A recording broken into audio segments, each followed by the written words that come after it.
கந்தனிடம் செல்லுங்கள், என்ன வேண்டும் சொல்லுங்கள்.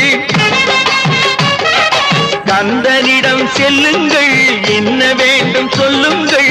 வந்தவினை தீந்துவிடும் மற்றவற்றை தள்ளுங்கள், வந்தவினை தீந்துவிடும் மற்றவற்றை தள்ளுங்கள்.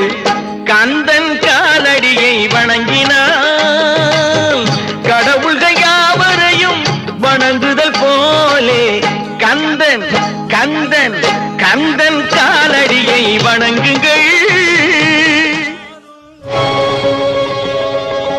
அம்மையானவன் எமக்கு அப்பனானவன், அம்மையானவன் எமக்கு அப்பனானவன்.